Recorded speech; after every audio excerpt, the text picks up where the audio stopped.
Why does a girlfriend stop respecting a man before a breakup? What a psychologist says. I recently received a letter in which a man directly linked the drop in respect for him before the breakup solely to a drop in his significance to her. My significance fell, so she doesn't respect me anymore. Friends, significance doesn't explain everything. If we take respect and significance, significance is more like a line of credit of trust that helps forgive certain screw-ups.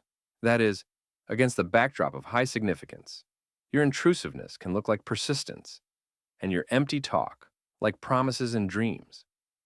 If you trace the whole course of a relationship, then initially on the background of high significance, your defects turn into your assets, calming and relaxing you. Here she is, the one who will accept me with all my nasty temper. Then the stance stabilizes, and your defects start to show, though they still look tolerable. Problems begin when you try to manifest your defect in the other person's field. For example, your manager defect.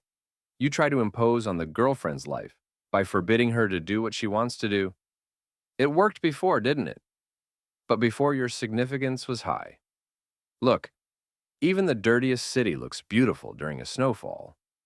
That's the very high significance at the moment of infatuation. Then the snow melts, and before us is the same city again with trash scattered on the streets. Below are key defects and how they look at the moment of infatuation. 1. The manager. He's so persistent. 2. The pleader. He can't fall asleep without talking to me. So cute. 3. The prince. He has such an interesting, full life. 4. The narcissist. He's so good at choosing clothes. 5. The parent. He teaches me and I obey. He's so much like my father. Now see how everything changes when the defect becomes a defect in the relationship. The same defects, but now there's no significance toward you. 1. The manager. He constantly bosses me around and meddles in my life. 2. The pleader. I can't meet up, and he immediately gets upset. 3. The prince. He's always convinced I'm treating him wrong. 4. The narcissist. You only ever talk about yourself. 5. The parent. How can he not understand I wasn't looking for a teacher? Working on your defects. You can safely map what I'm saying onto your life and see which defect shows up. Here's the thing. At the start of a relationship, what will most likely become your defect will be cultivated by the other person, thereby encouraging you. Why does this happen? Because in infatuation, any swing toward the defect will evoke admiration, making you seem unconventional, and will be rationalized as your virtue. You need to eliminate each defect at the level of a behavioral pattern, so it doesn't show up so explicitly in the relationship.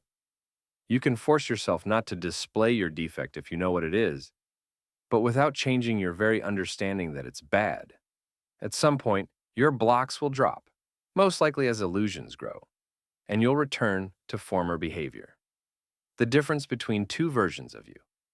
You once raised your significance through persistence, and the girlfriend remembers that. But why is there now a man in front of her who expects total submission from her? She, of course, doesn't realize she herself nurtured the manifestation of your defect like a potted cactus.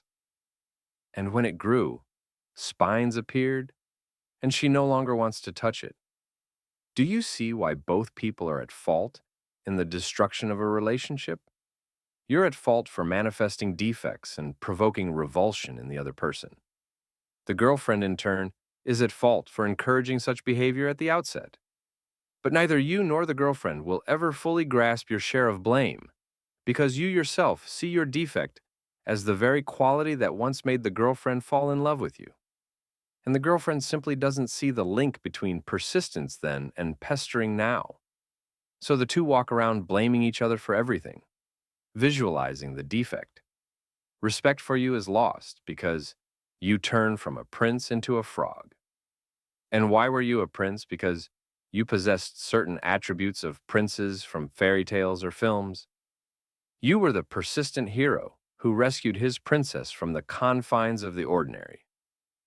But When you keep walking around in a helmet with weapon at the ready, looking for dragons in every window, you quickly become a paranoiac to the princess, and she becomes disappointed in you.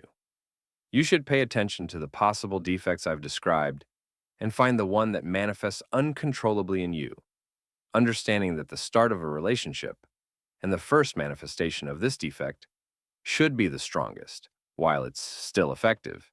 And with each time, you should increase the interval or the strength of its manifestation, not the other way around, starting with friendly advice and ending in total control.